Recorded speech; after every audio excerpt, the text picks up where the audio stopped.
Hi everybody, Mike Beer here. We have a couple of stakes races on the grass on Friday at Aqueduct. First up is race number 6, the Tepin Stakes for 2-year-old fillies. Going to go 1 mile on the turf course for a purse of $120,000. Field of 9 2-year-old fillies entered for the Tepin Stakes. We'll take a look at that field right now, and we'll note right off the top here that the number 2, Living Magic, who was 4-1 on the morning line for this race, coming off of a really nice win in her most recent start right here at Aqueduct in the Chelsea Flower.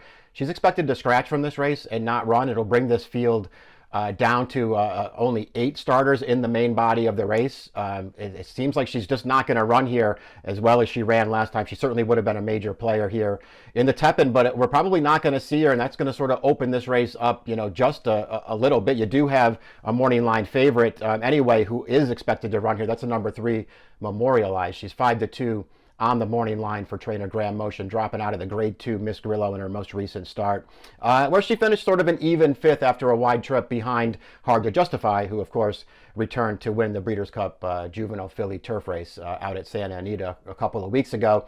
We'll see how it all plays out here. The scratch, if nothing else, not only does it take a major contender out of the race, but could certainly affect the pace of this race too. We'll put the pace projector up there now because Timeform US believed that Living Magic from her inside draw could have made the early lead in this race. With her out, it potentially leaves the number 9, Scorpia, out there on a lonely early lead in this race at 20-1. Scorpia would be stretching out here after winning her career debut at Laurel going 5.5 furlongs. And just to make this the pace of this race even more confusing, we do have to note that Scorpia is also cross-entered to run in an entry-level allowance race on Friday at Laurel.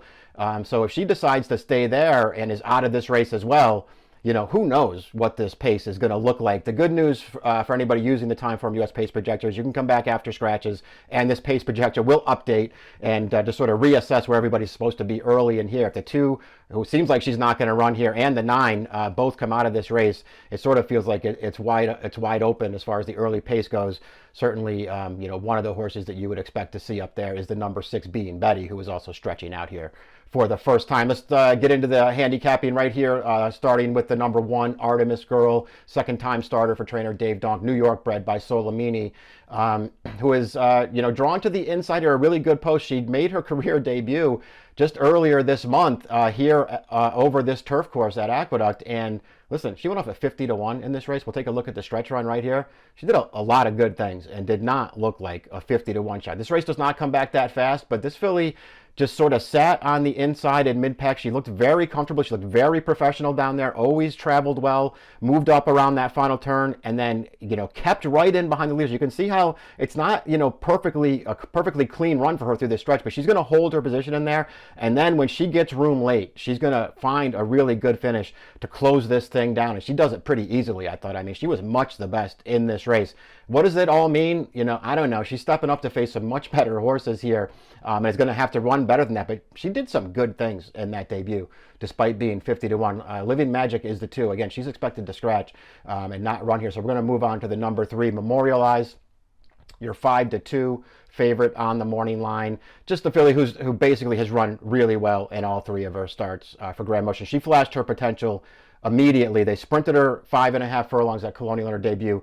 A disaster at the start of that race, and she, to me, had no business being as close as she was at the end of that race. It showed that she could really run a little bit. She came back for her second start at Saratoga. They stretched her out around 2 turns. She just ran a big race that day, a big wide move around the final turn of that race, and then a strong finish powering to the front to win that race very easily with a 71 by her. Again, they ran her in the Miss Grillo last time, just rated early, but she got caught on the outside. 3 wide first turn, wide up the backstretch, 3-4 wide second turn, and just couldn't really make a late impact, but she was racing on at the end there. I thought overall she just ran fine in a race that was, much tougher than this one is. She's in a good spot here. I think she deserves to be the morning line favorite. The 4 is Awesome Check, who is in this race, a New York bred for trainer Horacio De Paz. She was in the Chelsea Flower against a couple of these same rivals in her most recent start. And, she ran fine in that race. I didn't really see any trouble. If you watch her up the backstretch, she had a steady just a little bit. She was behind Gold Lightning and Living Magic sort of in mid-pack in that race. She steadied very lightly in there. Other than that, she got a good trip. She never had to leave the rail, and she never made a serious impact. Her turf debut two-back, she looked really good winning that race. It wasn't a particularly fast race, and she got a perfect trip. But she came running through the stretch. It was a nice performance. I thought she'd have to do better to beat this field. Brock Nardini is up next, another New York bred in this field, but sort of a New York bred in name only at this point. Really impressive winning first time out at Saratoga. And that was a race, listen, she ran really well. There were some troubled trips behind her. I don't think it was going to matter. She ran a big race that day and just powered clear of that field on her own through the stretch. Her second start in a grade 1 up in Canada. She had a terrible trip that day, and she came back in the Salima against open stakes horses here at Laurel and Exeter. We'll take a look at the replay of the stretch run right there. She got another really good trip in this race. Sort of stayed toward the inside around that final turn, got clear in the stretch, and you see her, once she sets down, easily goes by this field in the stretch and wins clear under the wire. She's much the best in this race, 69 by her speed figure. She can really run here, and I don't think she's in over her head against a field like this one. You have to really like her running style, too. She doesn't have to be on the lead, but she isn't ever too far away from the pace either.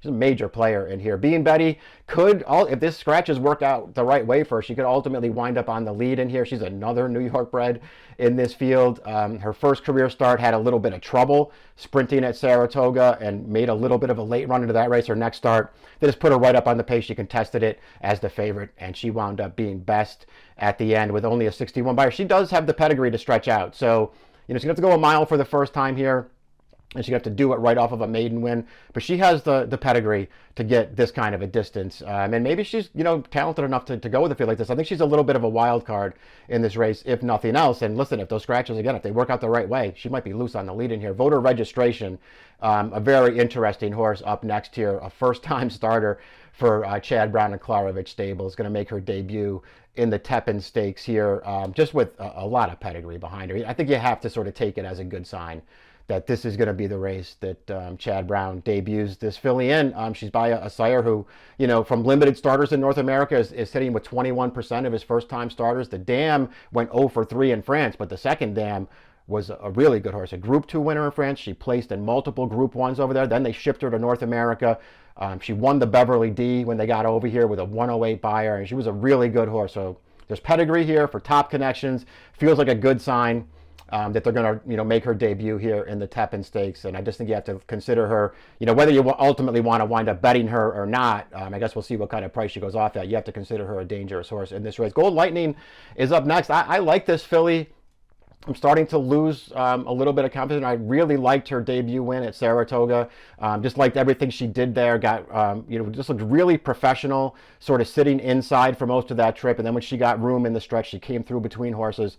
Final furlong, just easily took over and got away. I really liked that debut. They ran her in the Miss Grillo last time. I didn't love the trip she got that day. She was much less professional in that race, seemed sort of throttled down and really headstrong in the early stages. And I thought maybe that sapped her stretch kick a little bit.